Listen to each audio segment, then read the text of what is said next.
What's good, guys? Adam and Devin back at it from Cover 3 Media. Today we're going over a very important video for you guys, the best and worst values in every round for the first 10 rounds. This is very important for you guys.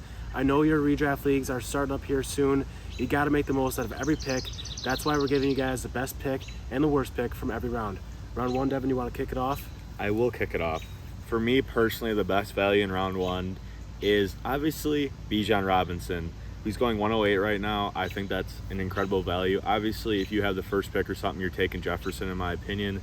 But Bijan, the workload he is about to get in Atlanta could rival what Saquon Barkley did in his rookie year. And if you're getting that at the 8th pick, that is incredible value. Bijan is a very good prospect. Not good, amazing prospect. And Atlanta's going to run the ball a lot. And I think even though their quarterback situation is poor, I think they're going to have to rely heavily on Bijan, and Ritter's probably going to dump the ball down to him a lot. So there's a lot of guys you can go right with in round one, but you really want to make sure you make the right pick in round one, because if you do take a guy that might be too risky or doesn't have a lot of value, then you might be screwed and you're going to probably lose. Yeah, right there with you. I think if you are in the second half of this first round, just to clarify, guys, this is a 10-man league assumption here. So if you're in the second half of the first round and you want to go running back, Bijan is certainly a great pick. For me, my best value is Travis Kelce, guys, going at around player number 6 overall in your drafts. I think the value and the overall competitive advantage that Kelce gives you guys in your fantasy leagues, I think this season, Kelce being still Mahomes' top target by far, is going to help. Last season, he was 100 fantasy points above any other tight end. I think that's just insane. He's number 8 for all flex-eligible players in fantasy football last year. That's just insane coming from a tight end. I don't think you can get that value anywhere else in the draft. So Kelce is my top guy for the first round. Yeah, I absolutely love Kelce. I remember last year people talking about him potentially being like a round one pick for this year, and I was like, I don't know if I could do that, but no signs of slowing down. You're playing with the best quarterback in the league. I mean, you got to take it. So then my worst value, in my opinion, there's 2 guys. I think Adam has the other guy that he'll mention. Is first for me is Cooper Kupp going at 105. Cooper Kupp is outstanding for fantasy football, don't get me wrong, and he was averaging a lot of points before he got hurt last year. But I'm incredibly nervous about the Rams situation. I'm not sure if Matthew Stafford is fully healthy. We're not really getting any news about that. If Stafford plays, and even if the Rams are just average, Kupp will be very good, and he will return your value at the 5th pick. But personally for me, I'm staying away from him at this point in the first round, just because I'm nervous about the Stafford situation, and things might be looking on the downwards of that franchise and that team. And I don't know if I want to be a part of that and take that risk in the first round. Obviously, Cooper Kupp's a great player, but that's just my opinion with Kupp. I'm just going to kind of stay away from him at the 5th pick. If he slides a little bit, yeah, maybe I'll be on board with that.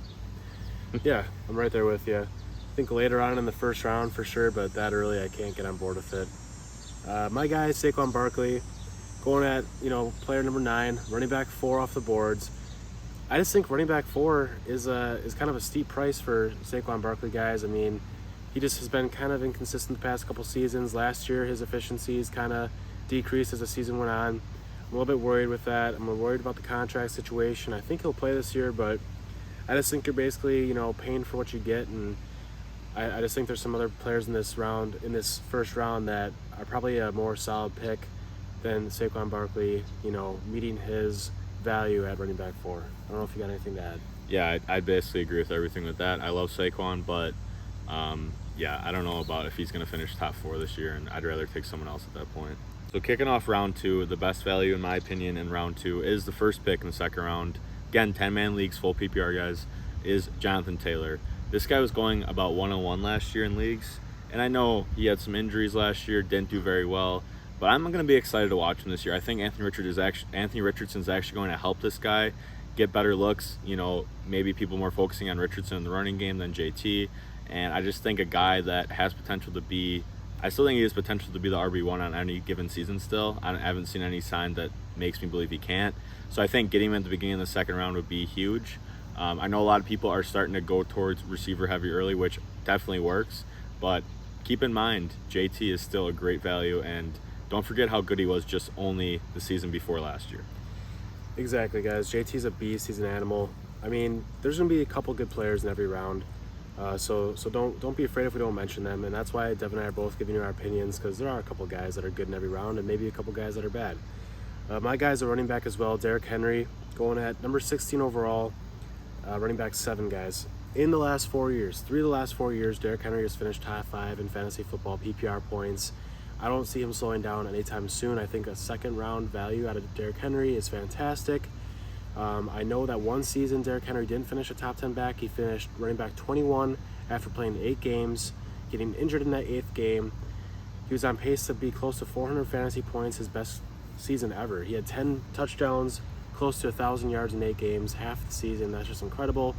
Derrick Henry is a beast. He's always been a beast. He's going to continue to be a beast. I know there's some questions with that offense, but they did just bring in DeAndre Hopkins, who should help them move the ball down the field. I know Ryan Tannehill has been going down the slope of just regression in his career, but they did draft Will Levis, and it's a big question mark. I'm not too confident in him, but it's better than nothing. So I still think Derrick Henry is going to be a focal point of this offense, and it's going to work out well for you guys picking him in the second round here. Yeah, I think Derrick Henry's an alien, so you actually see him slow down on the field. I just would keep betting on him. It's kind of like Adrian Peterson when he kept staying his career in an elite status for a longer period of time. So then the worst value, in my opinion, second round, and this guy's one of my favorite players in the league, and he broke my heart leaving the Packers, but I'm going to have to go with Devin and Adam right now. Wide receiver 7, which I think he could definitely finish around that, but just the 203 in the second round, I think I'm looking for somebody else at this point. I'd rather take a guy like Adam just mentioned in Derrick Henry, a Nick Chubb or JT around this spot. Devontae Adams just has some question marks with the quarterback play. I'm not sure how great him and Jimmy G's connection is going to be. Let's not forget that a lot of Devontae's points came last year on a lot of deep passes that Derek Carr actually did pretty well with. We know Jimmy G is not one to be able to throw the ball down the field very well. He's more about the short yardage passes where it's a lot of yak. Devontae can definitely do that, and he can probably adjust his game because he's one of the best players in the league. But again, guys, I'm just trying to stay away from a little bit of risk as possible. There's so many good players, and they're all pretty close, but if there are small things that I'm worried about, I'm going to put that into factor when you're debating between such great players in these rounds. Precisely. Now my guy, he's gonna always compete. He's gonna always put up good numbers unless he gets injured. Now there's always that risk, but we're not taking that into account with Patrick Mahomes, guys. I mean, the odds a guy like him gets hurt for the season are pretty dang low, so we're not taking that into account. But Patrick Mahomes, taking him in the second round, guys. Most likely he's gonna be QB1 on the year. There's a chance he's QB2 or 3, but unless he's gonna have a historic season this year, guys, I just think second round for a quarterback is just a little bit too egregious for me. There's plenty of other guys who could finish top 5 and give you just as much value in your drafts. I just think you got to get your hands on more consistent, positional player here, such as a running back, wide receiver, or tight end over a quarterback. I just think in a 10-person league with no super flex, quarterbacks aren't hard to come by. It's just not worth it. And that's why Devin and I are a little bit, we're a bit funked out over this ADP that we're using at Fantasy Pros. I mean, we just don't understand why guys like Mahomes and Josh Allen are going so high in this ADP. So, yeah, they're great players, and they're definitely probably going to finish, in the top 3 or 4. But you can get a guy like Joe Burrow or Lamar Jackson in like round 5 or 6, which they have the potential to be just as good as them in fantasy. So it's like I'm getting a skill guy at that point. So moving on to round 3, Adam and I agree on the guys that are the most valuable and the least valuable to draft in the third round. So I'll start with the most valuable, and then we can kind of go off each other here. But most valuable I got is Mr. Jalen Waddle, going at the 303 right now in the third round. Dude is an absolute fucking beast. He showed on display that he doesn't need a lot of targets to get it going and accumulate a lot of fantasy points. He's playing with Tyreek Hill, one of the best receivers in the league, which absolutely helps him get better coverage, better matchups that makes him succeed even more. If Tua stays healthy, this guy could easily be a top 5 receiver in my opinion, and right now he's going at wide receiver 11. I think that's his floor low-key. But I like the Dolphins' offense. It's going to be fun to watch. Again, a lot of it is going to come down to Tua. I don't know if Mike White's going to be able to develop a good rapport with Waddle and Tyreek Hill if he were to go down again. Let's hope not. But I think Jalen Waddle's ceiling is just so damn high with those explosive plays that he can make, and I love him in the third round. Yeah, I'm right there with Devin. I mean, the explosiveness in this offense is just off the charts. I mean, Waddle and Tyreek Hill, when two was on the field, they were just a dynamic duo. And yeah, they're going to use Tyreek Hill more on the deep balls, but put the ball in Jalen Waddle's hands more, over the middle of the field, let him do his thing. I love that from a target share standpoint, getting more short passes in the passing game. So the guy that Devin and I both agreed on to fade is Najee Harris in this third round, going as player number 30 off the boards, running back 13. I just feel like, Najee could maybe be like running back 10 potentially, but that's just like a 5% chance in my books. I mean, I think it's more likely that he finishes on the bottom half of running back 2 territory than he finishes top half of running back 2 territory. I think this, Steelers offense still has a lot of work to do. Kenny Pickett's still a big question mark there, guys, as the number one quarterback in that offense. And then they got, Jalen Warren. Yeah.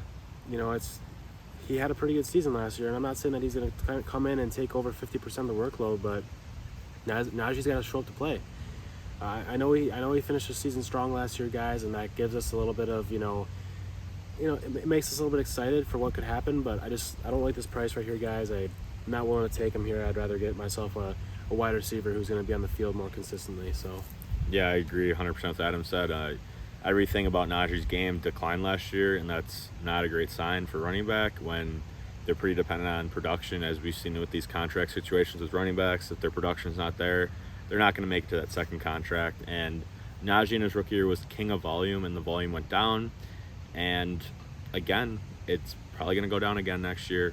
There's just no reward for taking him here, so why the hell would I take him? Exactly. All right, guys, round 4. This is a meaty round. We're going with Jahmyr Gibbs for me as a guy I'm drafting. He's going mid round 4, 35th player overall, running back 14. This guy's just such an explosive player, can do such good work in the receiving game. I think the Lions are going to have to use that this season, a more dynamic offense to support their defense. Now, I know their defense had some additions over the offseason, but I still think they're going to be an offensive dominant team. They're going to be needing to pass the ball in their games, as it probably will be a tight contest in most of their games. So Jahmyr Gibbs, such a talent. Running backs typically have their best season their rookie year. Not saying that Gibbs is going to have his best season this year, but I still think he has a great opportunity to finish in that middle running back 2 territory, and he's got an opportunity to catapult his way into running back 1 territory, and I cannot complain with that value in the 4th round. Yeah, RB14 right now, his ceiling is maybe a top 5 running back, potentially, in a full PPR league. He's going to get a lot of receptions. He's got the king of Dinkin' and Duncan, Mr. Jared Goff at quarterback. Mr. JMO likes betting too much, so he's going to be suspended, so they're going to have to rely on Gibbs even more early on. Yeah, I know David Montgomery's there, but Gibbs is going to be having the most valuable touches, and that's all that we're going to be worried about. Think of how Aaron Jones and Kamara have been used over the years, and that's probably what he's going to be doing, and that's pretty damn hot for fantasy. Going right into that, I love Gibbs at this point, and I love this guy just as much in the 4th round, and that's Mr. Aaron Jones, going at 408, RB16. Aaron Jones has been RB1 for the last couple of years. I don't see any reason why he can't be again. I know he's getting up there with age, but again, he didn't show any signs of slowing down until running back showed me they're actually dipping in production and average for carries and stuff like that. I'm completely on board of maybe getting off their high horse. But Aaron Jones, he's going to be the vocal point of the offense. It's going to be him and Christian Watson running the show. J-Lo's going to need some help. He's probably going to be a little bit of a dinker and dunker himself like Jared Goff, and that's going to really help Aaron Jones. The only reason Aaron Jones wasn't a high running back last year is he didn't get as many touchdowns as he has in the past, and those are going to come.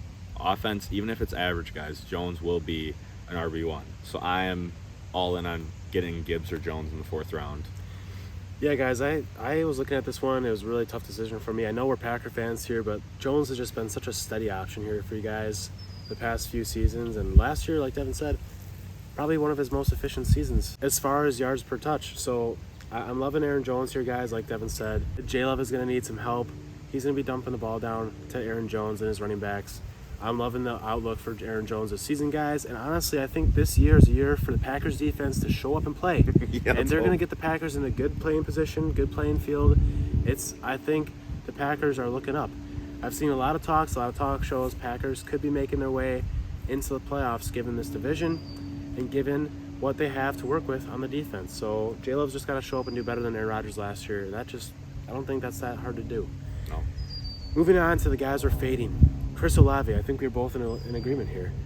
Chris Olave, guys, going at wide receiver 14, player number 32 overall. I'm just not in love with having Olave as my number 4 player on my team. I'm not relying on Olave to be the 4th best guy on my team, period. So Olave had a good year last year, sure, but I think there's other players later on in this draft who might finish just as good as he does this season. So I'm fading him with all I got this season. Yeah, I think a lot of analysts out there in fantasy football like Chris Olave a lot. I think we're one of the few people, me and Adam, that don't like him as much. I did like what I saw his rookie year, but I just don't know how high the ceiling is for this guy. And a lot of people I've seen on Twitter, fantasy football worlds and stuff like that, saying I'd rather take Olave over Garrett Wilson. It's a more affordable price and they could do just as good as each other this year. I'd have to completely disagree with that. Garrett Wilson is extremely more talented than Chris Olave. He's playing with a much better quarterback than Chris Olave is in Aaron Rodgers. And Aaron Rodgers is going against Sauce Gardner every day in practice, and so is Garrett Wilson. You think they're not going to be ready to fucking put on a show in New York? It sucks as a Packer fan, but don't compare Olave and Garrett Wilson until I see them actually put up the same production, which I haven't seen yet. Yeah, guys, I mean, since day one, Devin and I have known Chris Olave is not it. I mean, everybody else thinks he is. I don't get it. Yeah. All right, guys, now we're moving on to round 5. I'm going to go with another tight end here, guys. Okay, don't take 2 tight ends in your drafts unless they got tight end premium or something going on. In fact, we do that in our one dynasty league. But we got George Kittle for me, guys, top value. Devin's wearing the jersey. He's going at the end of round 5. I love that value. Tight end number 4, guys. He's been a beast, a consistent beast over the past couple seasons. This 49ers offense has got to rely on their playmakers, and George Kittle is one. Look at that guy's yards after catch. They have a lot of guys like that on their offense. George Kittle's going to get his touchdowns. He's going to get his yards. He's going to get his receptions. They're going to need that support in that 49ers offense with those lacking quarterback players.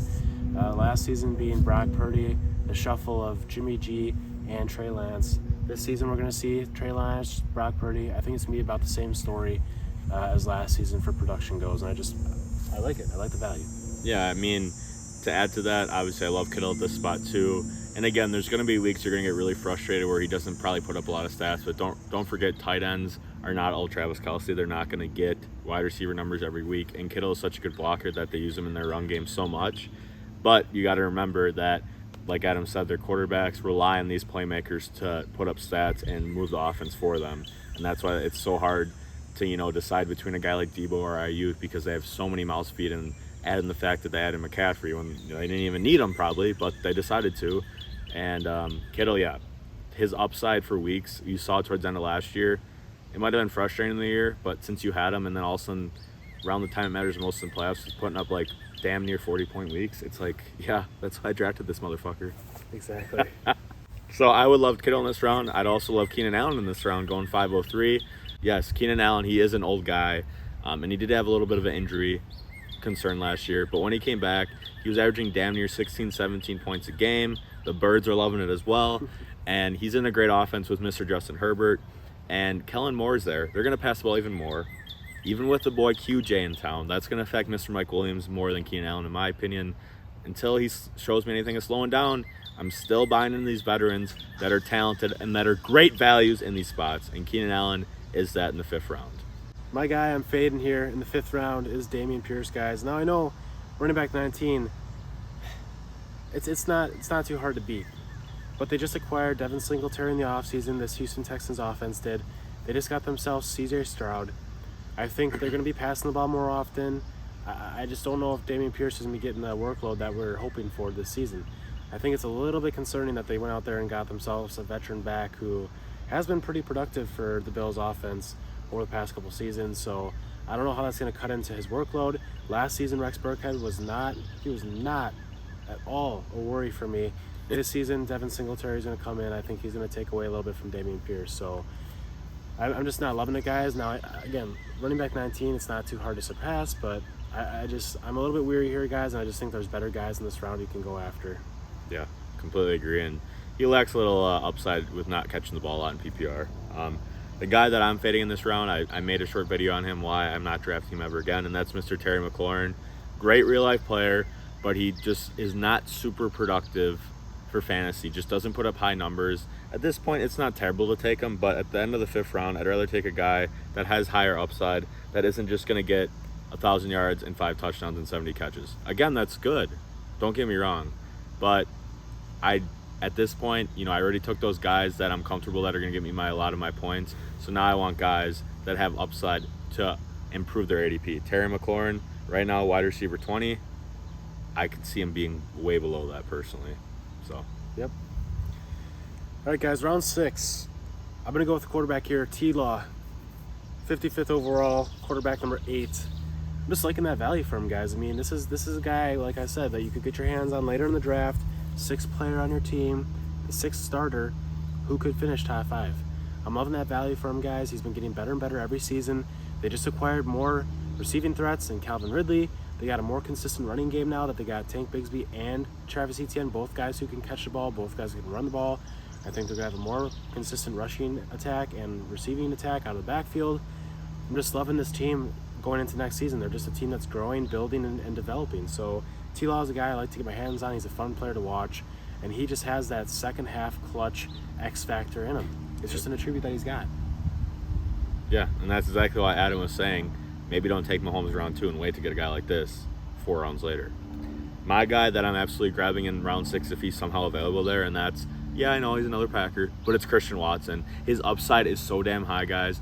He is a freak when he gets on that field. Doesn't need a lot of targets to get it going. He showed a little connection with Mr. Jordan Love in that one game last season. I think Watson has the potential to take a huge step up next year, and they're going to be relying on him. So I love Christian Watson at this point. I think wide receiver 23, I think as him being that, I think he could definitely get up to a high wide receiver 2. He's going to have some spike weeks, some non-spike weeks, but that's the point when you're drafting in that 6th round. It's a young guy that could really break out. Yeah, I mean, Christian Watson, he's just such a special player, guys. I mean, look what happened last year when Aaron Rodgers started targeting him, guys. He was just a beast. I mean, had he had that kind of production from the start, right out the gates, I mean, he might have finished like running back or wide receiver 15 or higher. Mm-hmm. He just had such an electric season last year. I don't see it slowing down this year. He's probably the Packers' biggest playmaker outside of Aaron Jones this next season, and he's going to be the guy getting the ball down the field with these big plays, so I'm loving that. Guys, the next person I'm fading here is Darren Waller at player number 56 overall, tight end number 5. I just think the past couple seasons have been rocky for him. Now, I know there's some... I like the prospect of him being on the Giants with Daniel Jones and that wide receiver room being kind of empty in my mind. But, again, past 2 seasons have been rocky for him. I don't know if he's going to turn back into that form he was in a couple years ago. It's just too big of a risk for me, guys, in this 6th round. I'd rather get my hands on somebody who either has a much better chance of breaking out and having a better season, or a guy who's just more solid, like Trevor Lawrence. So Darren Waller, guys, I just think he's a guy you avoid at this ADP. There's some tight ends that I think could have the same finish as him, if not better, like 3 or 4 rounds later. So it's just not worth it. Yeah, exactly. I completely agree. The guy I'm fitting in this round is the guy who's going the first pick in the 6th round. That's DeAndre Hopkins. Yeah, he's moved down in ADP once he finally signed to a team here, the Titans. It's still not terrible value, wide receiver 21. He's still a very good player, I think. But I'm just a little bit worried about Mr. Tannehill, if he's going to be able to really form a connection with Hopkins, how great they're going to be together. Yes, Hopkins showed a lot of signs that he's still very good last season, but Kyler Murray, I think, is a much better quarterback than Tannehill, especially at getting his big playmakers the ball.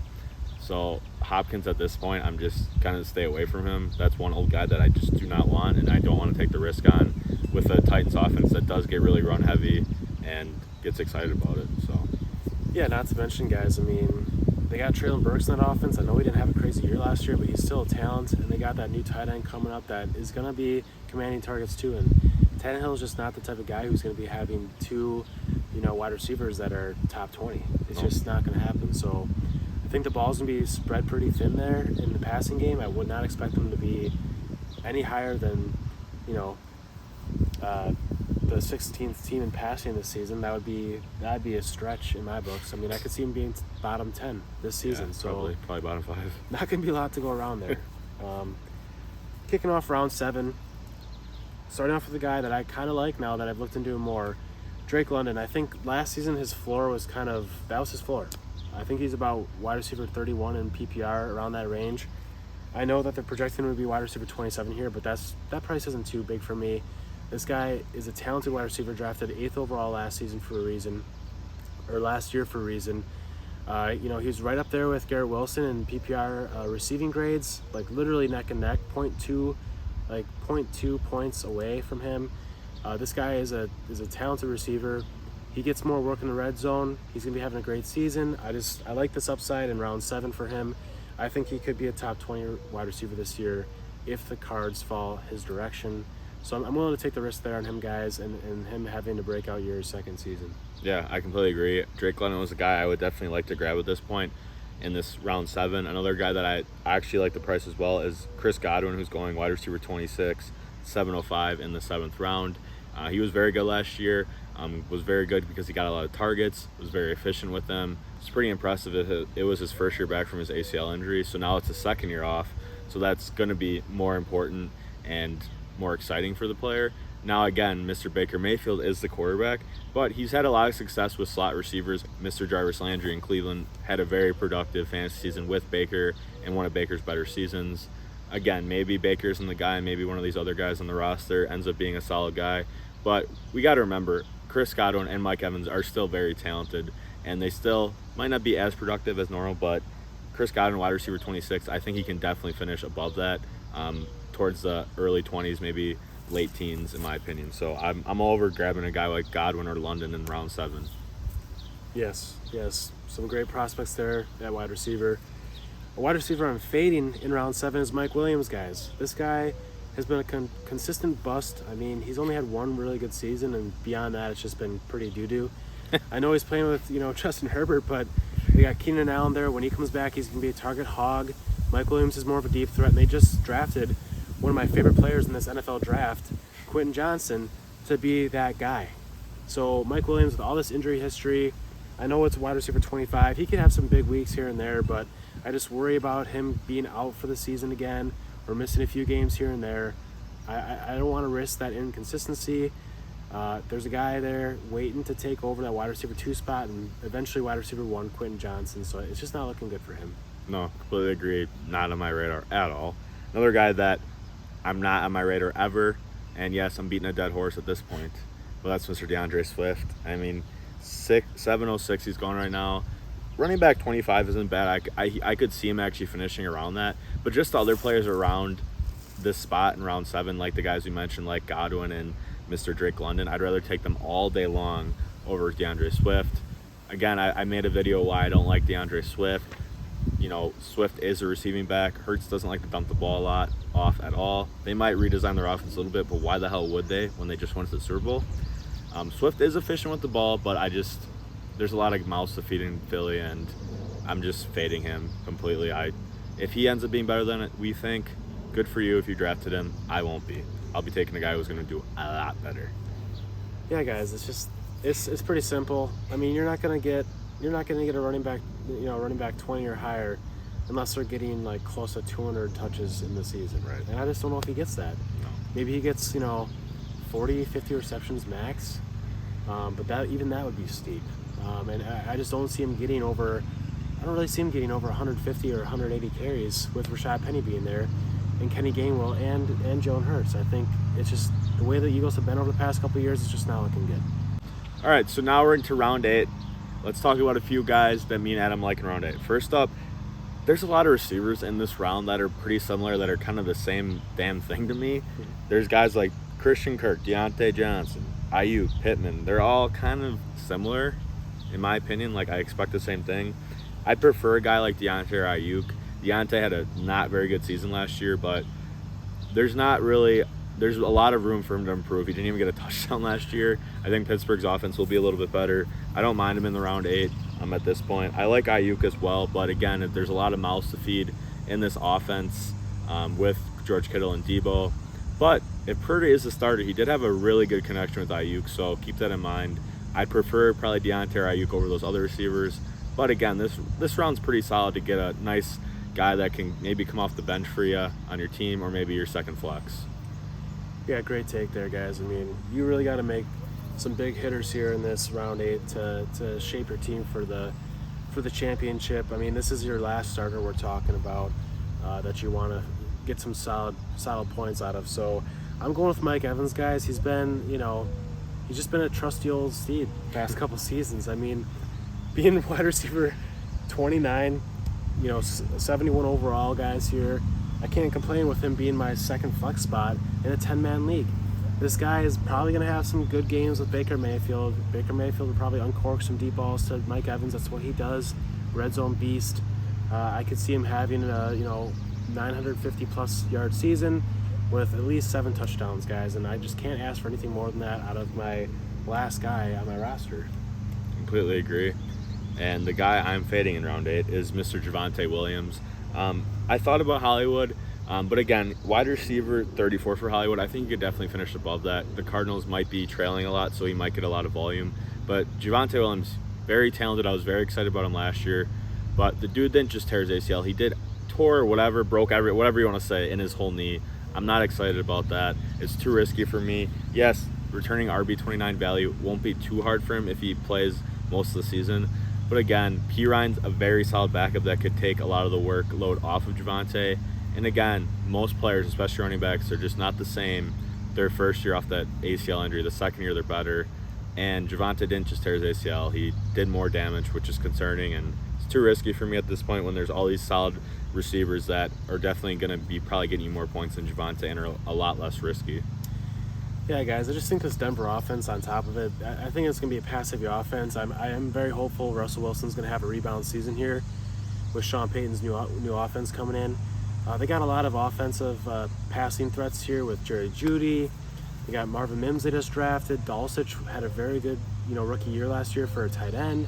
I'm thinking it's going to be a good year for them in the passing game. I just don't know if there's going to be as much room for the rushing game in the 2023 NFL season. My guy that I am fading is Alvin Kamara, guys. The suspension could still be up in the air, guys, even though the charges were dropped.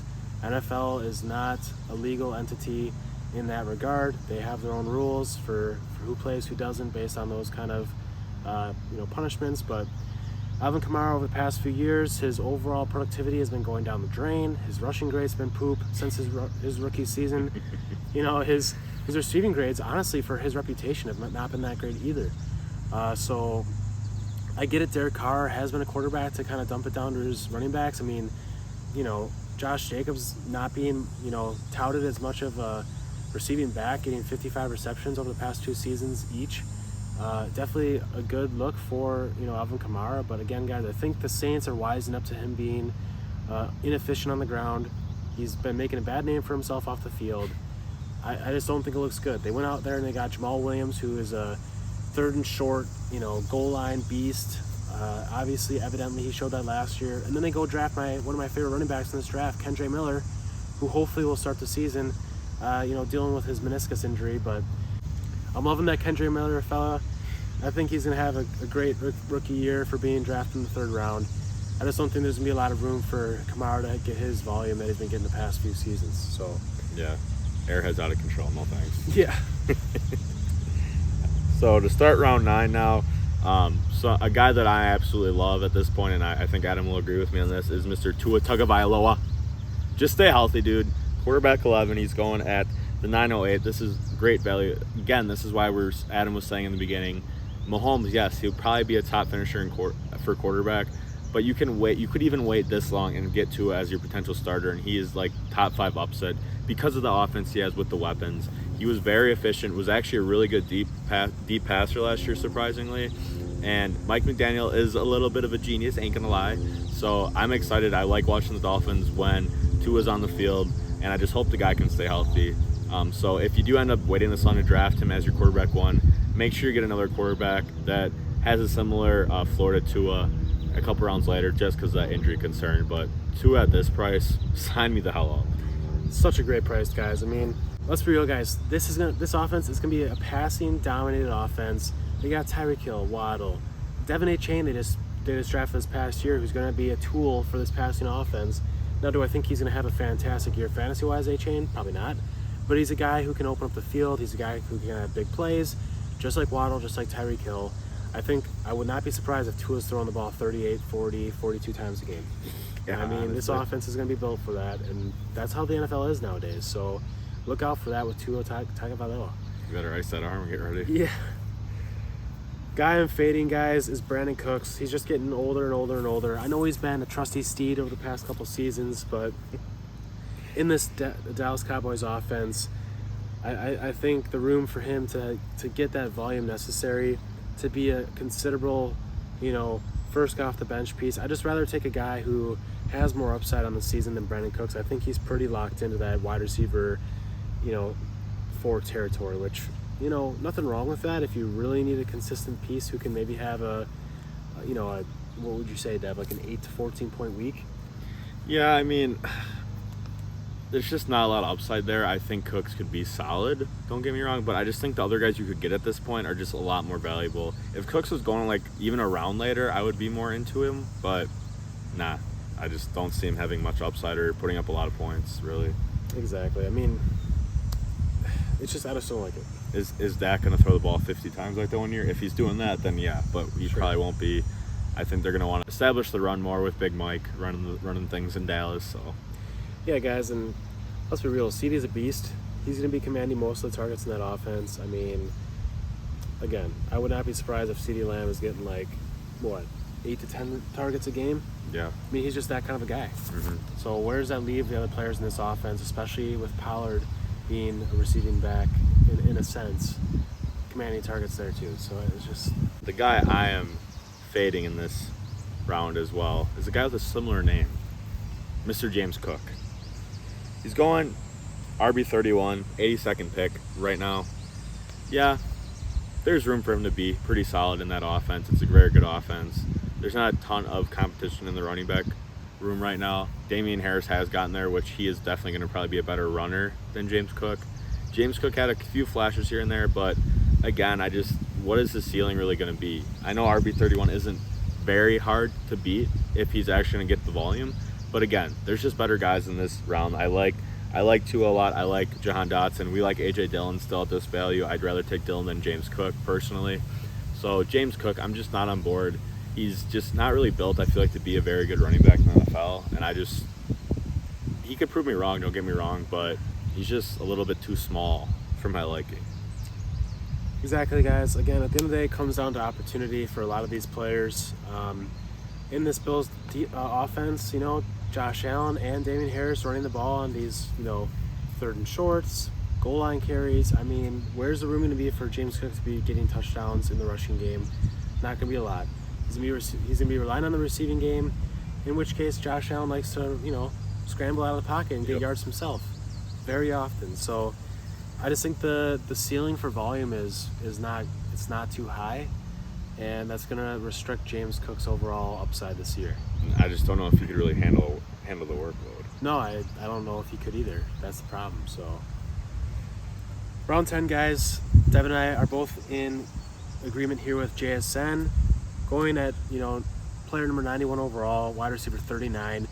Do we really think JSN's going to have a worse season than Drake London did last year in this Seattle Seahawks passing offense? JSN, one of the better prospects to come out of college in a long time. I know he didn't get the draft capital, but he was hurt last season. I think that diminished his value in the NFL draft. But he's going to come to this Seattle Seahawks offense, provide a lot of relief for Geno Smith in the open field. Those short passes over the middle, it's JSN's territory. He's just that kind of a guy. I love this upside being my second bench player on my fantasy lineup who could work his way into being a wide receiver 2 on the season. Mm-hmm. Yeah, I think his ceiling is very high, and don't get too discouraged if his production is a little inconsistent, because rookie receivers, not all of them, I've said this a million times on this channel, not all of them are going to have that Jamar Chase, Justin Jefferson first year kind of production. But JSN is very talented, and he's going to succeed having DK and Lockett on the outside with him in the inside. He's going to get a lot of good looks because a lot of the defenders are going to be looking at those two guys first still until JSN proves he's going to be a star, which he will be. I guarantee that. So I think at this point, Geno Smith isn't the best quarterback in the league, but Seattle's doing a very smart thing. We might not love it as fantasy managers when we got guys like Ken Walker and we got guys like DK Metcalf because we want them to get a lot of volume.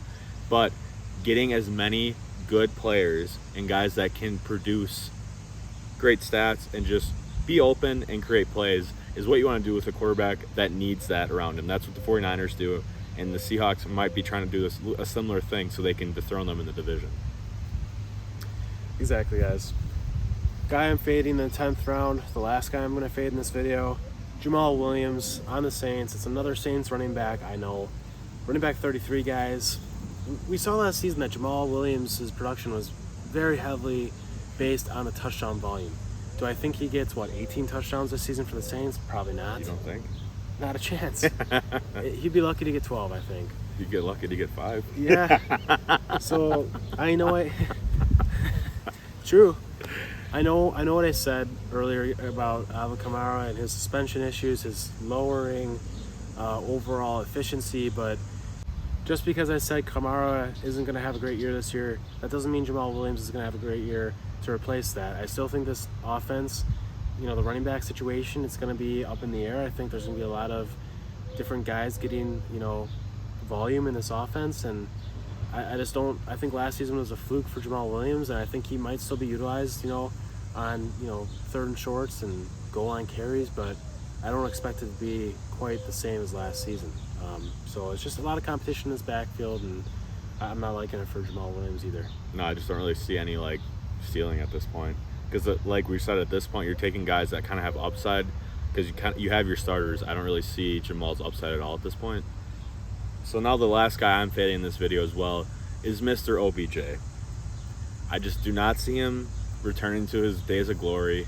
Even if he returns some value, yeah, he could be fun to watch. He's an exciting player, but wide receiver 43, again, not incredibly tough to beat, but there's a lot of mouths to feed in Baltimore now. Zay Flowers apparently is looking like the best receiver since Jerry Rice in training camp, or the OTAs, or whatever the hell it is.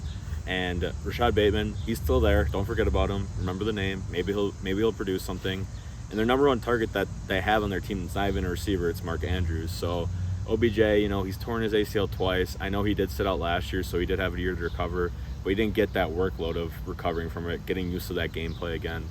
I think he's going to be a better locker room guy and really help these young receivers more than actual production for fantasy. And that's why if OBJ returns his days of glories, congrats for drafting him. I'll be cheering for him, but I will not be having him on my team. Fair enough. Yeah, I wouldn't be surprised if he has a big game here and there, but I'd be more shocked if he's finishing in wide receiver 15 territory. That would just be insane. So that's not the kind of upside we're going to be getting out of him, I don't think. So, and there might be some guys later on that might finish in the top 20 that I just don't think OBJ might not get there. So that's it. Thanks for tuning in here at Cover 3 Media. Continue to support us, guys. Give us a subscribe here on YouTube. Check out our TikTok and Instagram at Cover 3 Media. We're still posting videos almost every day, so check that out. We're really trying to help you guys win championships. We're very good at fantasy football. You may not believe us, but we know what the hell we're talking about. And I hope you guys enjoyed this. Leave a comment below for one player that you think is going to break fantasy football this year, and one player that you think is just going to completely bomb the season and just be terrible. Leave it in the comments, guys. We'll see you soon. Yeah, thanks for watching.